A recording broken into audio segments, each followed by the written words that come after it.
Hey guys, what's up? My name's Ryan. Nice to meet you both. I'm a developer evangelist here for Mendix. It's really nice to meet you both. I heard you made a really cool app. Hi, it's nice to meet you as well. I'm Chris. I'm a senior at UMass, the University of Massachusetts Amherst, and I'm a computer science major. And I've been interning for Mendix this summer as a pre-sales engineer. Hi, I'm Jerry. I'm also a senior computer science major at the University of Massachusetts Amherst, and I've also been a pre-sales engineer intern with Mendix this summer. Nice to meet you as well. All right, so first things first, what is this app and what does it do? Can you tell me a bit about it? Yeah, so we built a app for a human resources software company for a class that we took at school. And the way that they did it was they split the class up into groups of 10, and with each group, there would be subgroups to work on the front end, the back end, and the database. So the apps that we worked on in each of our groups was designed to allow company, like a software company, for example, for their employees to be able to work with their managers, interact on tasks that could be assigned to them. All right. So it's kind of like a work assignment for an HR company. Like they can issue out tasks and like check on the status of them and have like overviews and that kind of thing. Yeah, Yeah, very exactly. Very cool. So you originally built this in another language, I believe. Can you tell me what language it was in, and why did you choose to redo it in Mendix? So I don't know if it was different. So me and Jerry were on different teams in this class. So ultimately, each team had, a decision to make what they wanted to build it out, what language. And so my team, we chose JavaScript, so using Node.js. And then we chose to have the relational database. We used Postgres for that. And we had this internship with Mendix, and we were thinking about what we could do for a final project, and we ultimately settled on, hey, we built this out using the traditional software development coding languages, and then we were like, I wonder how long that would take to build using Mendix with just a team of two. So we thought that'd be a good opportunity just to show how powerful Mendix is, and how easily you can develop with Mendix. So, how long did the original project take? How long was your coursework project, and then how long was that to replicate in Mendix? So in school, they gave us the entire semester, so it was about 3 months for each group of 10 to complete the app. Over the summer, though, when we were working on this project for Mendix, between the two of us, it took about 3 weeks. So it was definitely a lot faster, even with a smaller team. Hmm, that's so interesting. Yeah, that's very cool. All right, let's take a step back and let's talk about what got you guys interested in software development. Like, what was your moment that got you to be like, I want to be a developer? Um, can you talk about that? So yeah, so for me, it was growing up. My dad was in software development my whole life, and just when I was younger, I'd look at him like working on his laptop, and I couldn't understand any of it, and I was like, kind of like, I want to learn more about this, and so I took classes through high school, and I was like, yeah, this is something I'm really interested in. So I decided to, major in it in college. As for myself, when I was in high school, I decided to take a class on computer science because I didn't really know much about it.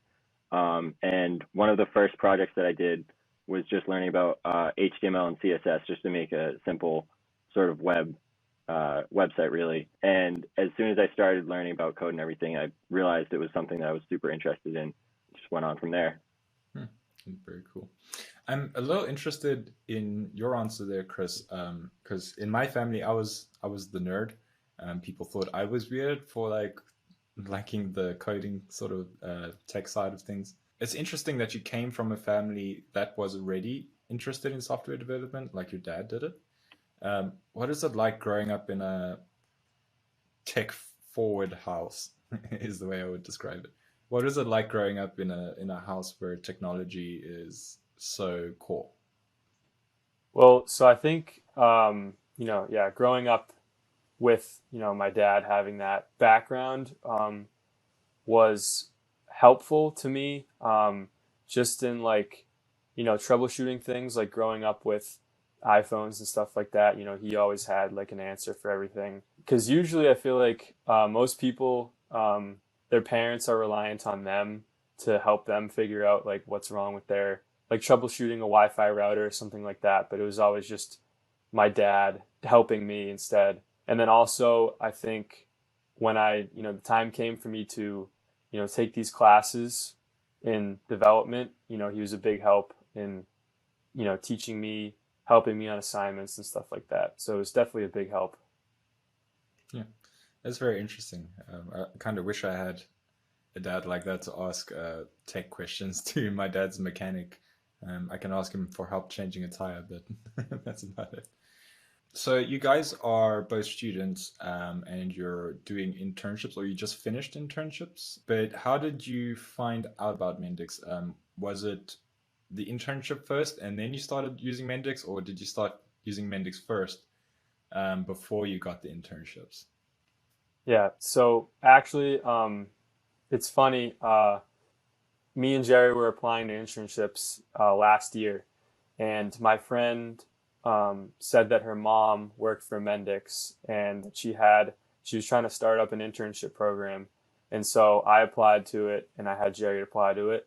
And we found out that way. We had, no prior knowledge of Mendix. I had heard of low code, but I didn't know what to expect. And you, Jerry?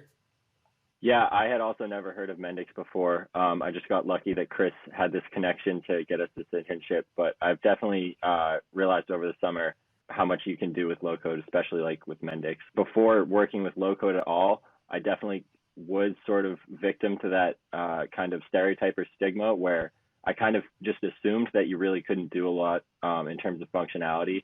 But working with Mendix this summer has definitely been a real eye-opener. Yeah, that's a good initial assessment for Mendix. It's what we hear a lot. So when you guys actually started using the platform and started working with it, how was that actual experience of like the learning curve? Was there a massive amount to learn, or did it make sense kind of because you'd already been learning similar concepts in your coursework and that sort of thing? Was it like a massive mammoth task, or was it quite easy to switch over? I think it was definitely helpful to come from a computer science background, even though I didn't have a lot of experience with low code prior to this summer.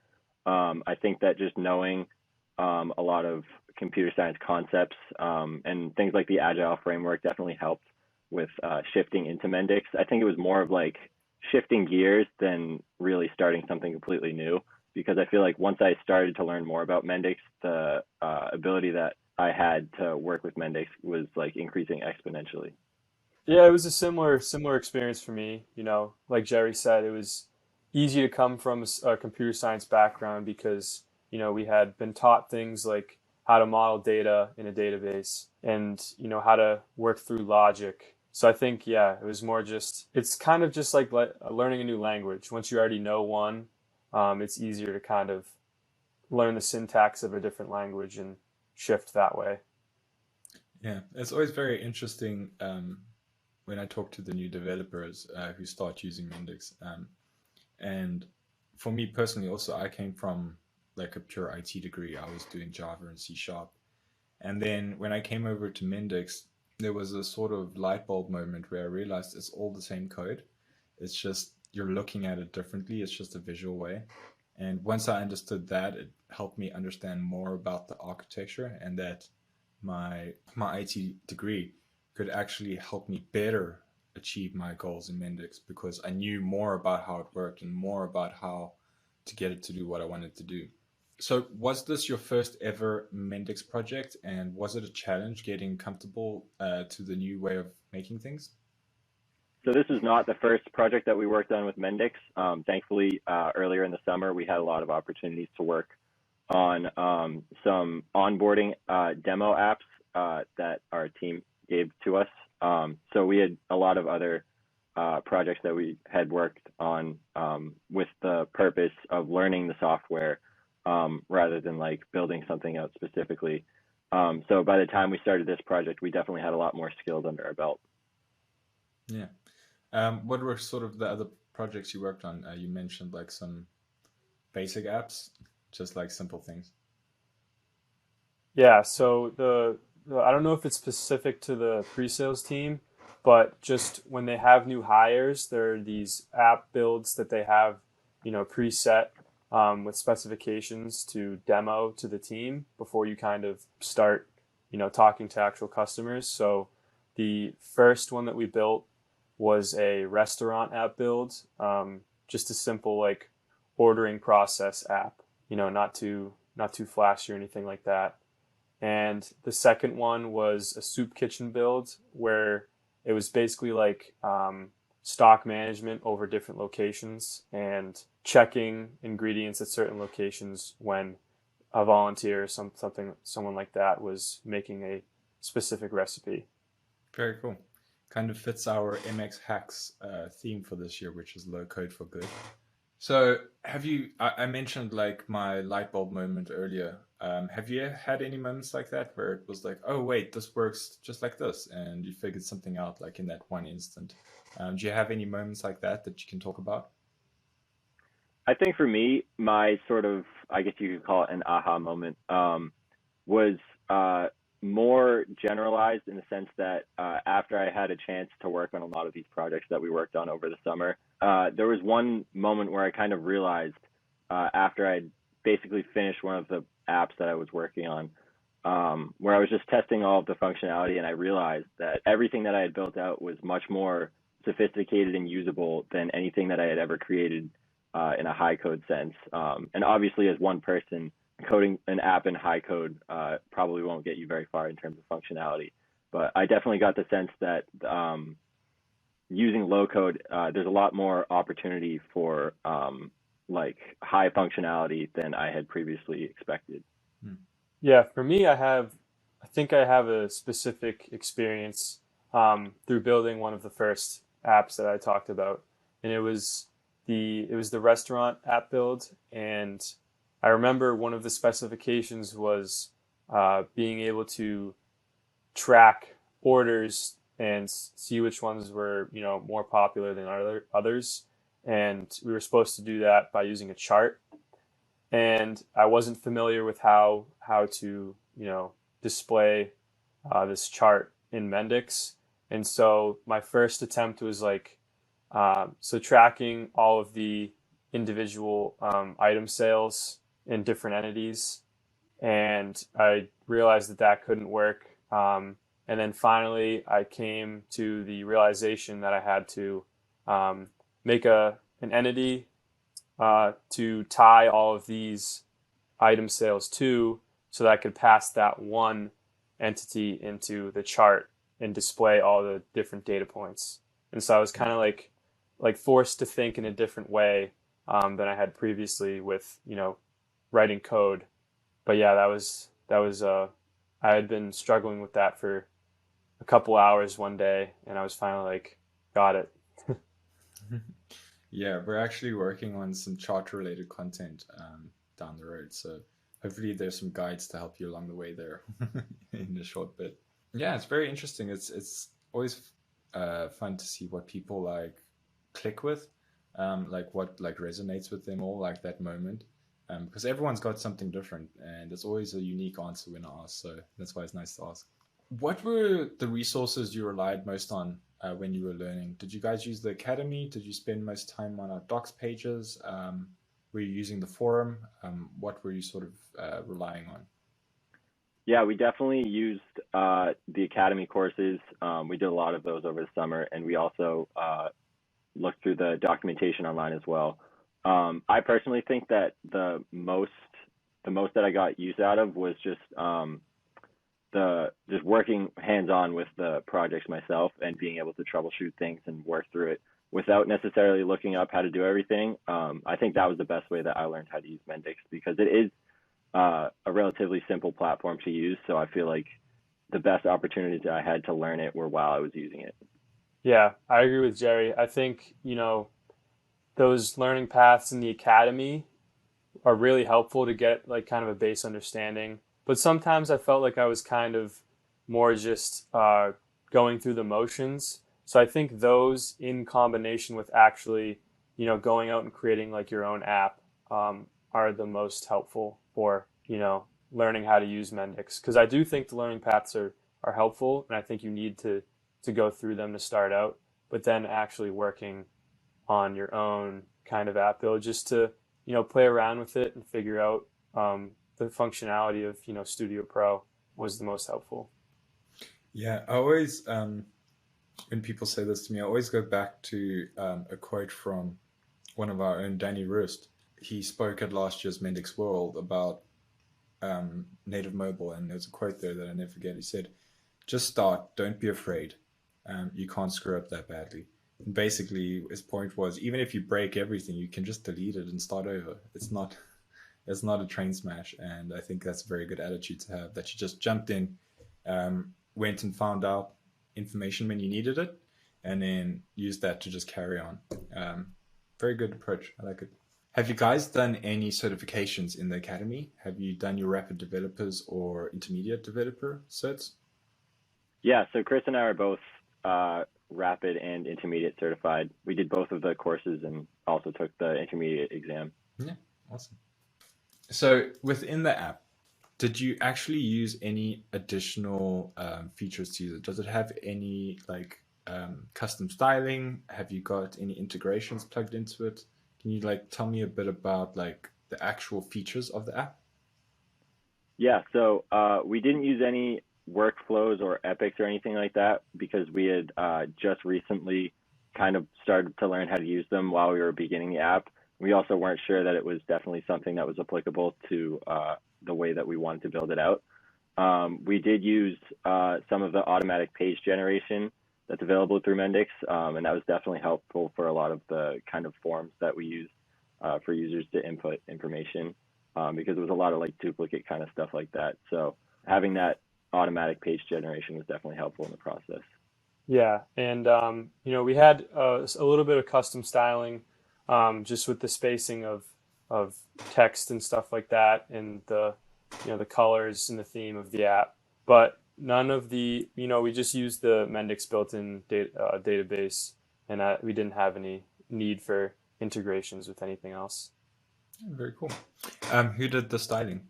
Was it both a team effort or one of you guys? It was mostly a team effort. Chris and I actually, a lot of the development that we did on that kind of stuff, we would just get on a Teams or Zoom call together and kind of work through some of the bugs that we were working on or some of the styling stuff like that. It definitely helped to be, even though we weren't in person together, just be able to looking at the same thing was helpful. Yeah. Peer programming, very important.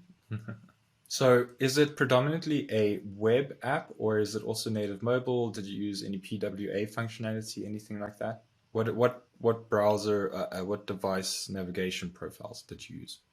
Yeah, so we just built it out for just a web app, just because that's how we have been doing it when we have been, designing these preset app builds for the pre-sales team. And so we're going to be demoing it pretty soon, actually, to the team. And so we didn't think it was, necessary to have, all the other forms. We didn't think we needed it on mobile. Well, it's still available on all the browser profiles, right? So you can see it through a browser on your phone and on a tablet. There's always people sometimes try and make things in a way that is unnecessary just because they think it's cool. But it's nice that you guys knew your use case and you stuck to it instead of trying to over deliver everything. You made it a small demo, but good. How did you split the responsibilities? Did either of you have a type of work that you resonated with more, so you picked up more of those tasks, or did you just split everything evenly, story by story, or like a collaboration a bit more? We did collaborate on most of it, just kind of talking through the functionality, what we wanted it to do. But then, we kind of took different stories to do and just ran it with it that way. So it was mostly split up between the two of us. And then the styling was kind of, Jerry had worked more with the UI in traditional development when we worked in those teams. But, Mendix makes it pretty easy to style. So I think that we kind of both worked on that like an equal amount. And have you used SCSS before, Jerry? And had you used it in another project that wasn't Mendix, or was SCSS new to you? Are you just used to regular CSS? Yeah, I am used to just regular CSS. I think I had used SCSS maybe once or twice before, but I wasn't super familiar with it. But overall, with this project, it was pretty easy to use and definitely easy to use with Mendix. Yeah. Most people don't realize that you can still use vanilla CSS inside of it. So it's not really a train smash. But did you enjoy learning or using the new framework? Like, was it a challenge? You didn't find it too hard, did you?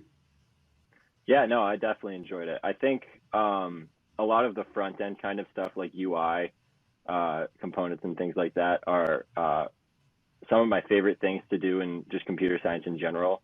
I definitely like to code like programs and stuff, but something about doing kind of styling and like graphic design kind of stuff definitely resonates with me as well. So I was definitely excited to work on that part of the project. Yeah. Did you guys use the inbuilt code editor for that, or did you use like Visual Studio Code or something like that? I think we kind of flip-flopped.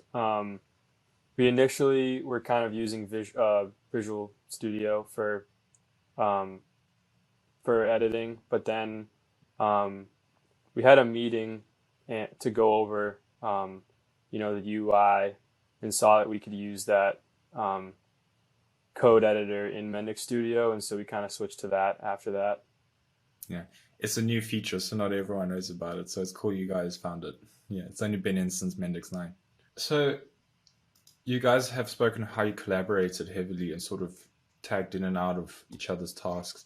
How did you find the collaboration aspect of Mendix? Like, did you run into like any conflicts on the team server when you committed, like resolving that, or how did you find it like working on the same project together?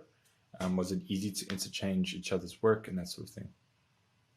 Yeah, it was really easy working with each other, especially how Mendix allows you to do the commits to the app, and you can work on it at the same time and just make sure that you're updating to the version history. We didn't run into any version conflicts or anything like that. It was pretty streamlined, and it was definitely really easy to use Mendix with that. We also had some background using Git and GitHub for version control and code repository stuff. But this was actually a lot easier, I think, in my opinion. And I agree. We're starting to add Git support soon. Well, already in some ways, but not GitHub. Yeah, the branching in that is normally something that really people struggle with if they're not familiar with it. So it's really cool that you guys already knew that from your like education, and that you could just like use it seamlessly. Did you use any of our bots that we have, our AI bots, the performance bot and the security bot? Did you make use of any of them? Yeah, so while developing microflows and stuff like that, I definitely used the AI assist just to, from a decision, trying to drag a line from the decision, and it would give me suggestions of what to use. And so I used that a lot while developing. And then also towards the end, I kind of used the performance bot just to see if there was anything that I like wasn't using that I had kind of discarded mid development and forgot about. So I used that to kind of clean up the app at the end as well. Yeah, that's what we see most of the time, is that the assist bot is while people are developing, especially if they're new and they're learning it. And then the security bot, people use like once off at the end. The only thing that we worry about with that is sometimes it picks up vulnerabilities that mean you have to like go back and redo something. So we do often like advise doing a scan once or twice a project, and like somewhere in the middle as well. But it's really great that you guys made use of them. And did you find them helpful? Did it help you learn quicker? Yeah, I think it did help us learn quicker. Just in the beginning, when we were first building out apps, having the AI assist especially, just because I might have not known all of the functionality of microflows, the different events that you could choose from. So I think having that kind of just to, suggest what to do next definitely helped. And I didn't really use the performance bot until this app build, just because I didn't really know about it till it was suggested to me. So, was there any point in development where you guys got stuck, where you couldn't figure out something, and how did you manage to get a solution to that? I mean, there was a bunch of times where it was like trying to get out of the traditional software development way of thinking and work around that using Mendix. Specifically, I think probably the most recent one I can think of is we're trying to be able to display while you're entering, because part of our system was the administrator had the ability to create users, employees, and managers. And if the administrator created a manager, they would select the users the employees to be under this manager. And we wanted to have them select from a data grid and then display them over on the right side. So kind of like a left to right. You select them on the left and then the display over on the right. And it was hard to figure out how to get them to display using the domain model that we had. So I ended up creating we kind of needed it anyways, a separate entity to be able to link these managers to their employees. So yeah, doing that kind of took a while to figure out. Yeah, I've had that problem before where you have to create that in between entity just to get it to display the way you want. Um, it's always like when you're trying to do like a many to many relationship or something like that, when you have that like many to one and then one to many, you always have to sit there and think like, oh wait, which way is this flowing? Which way do I want this data to travel? Can be tricky. Yeah, I used to struggle with that a lot. Mm. Did you ever turn to the community for help? Did you go to our Slack channels? Did you go to our forum? Do you post any questions there? I didn't necessarily ask any questions myself, but I did actually find myself for some of the styling things that we were trying to work on. I was looking at the documentation and also some of the Mendix forums where people had asked the same kind of questions that I was looking for. So I think the forums definitely helped in that sense. You should check out the work that I do. I run a blog for the community. So we post the community submissions so anyone can choose to write something. And there's loads on styling there. So if you guys want to learn about design systems and all that kind of stuff, you can go there and hear what the best in our community have to say about it. How would you describe Mendix in your own words? I think the best way I could describe it would have to be, Mendix is a low-code app development platform that helps you easily and effectively build out and maintain your application in any instance. Jerry, what did you say it is? The way that Mendix works, I think, is very conducive to the development process. And I think that using Mendix with low code, there's a lot more opportunity for very high functioning apps, but in a really easy way. Basically a speed boost, so one developer can make a whole system, basically. Yeah. Yeah. And I think the good thing about Mendix too is they don't only have low code as like a feature of like one part of their app, like designing the logic or is in low code, or just, designing pages is in low code. They're kind of built around low code so that you can learn the system easier and the parts integrate easier. The way I always try and sum it up for people is Mendix is a way to code for everyone. So if you know nothing about coding, you can use Mendix. But if you know everything about coding, you can use Mendix even better. It's like that accelerator if you know how to actually do what you want. So I like what you guys are saying. It's sort of along the same lines. For a developer, as a developer, what would you say is the most important features of Mendix? As a developer, I think that the domain model is the most important because it really is the basis of the entire project. And I think that the way that Mendix uses the domain model, it's really easy to understand the relationships between all of the entities and how the entire app kind of works as a whole behind the scenes.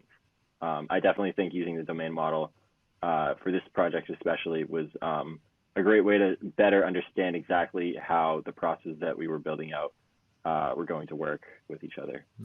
Yeah, I agree. I agree with that. I think that the domain model is a great thing to have for a developer. I think that it was easier to learn how to use than say SQL, something like that, just because it's visual, it's right there. You can create an entity, make all the attributes, and create the relationships without having to create those foreign and primary keys.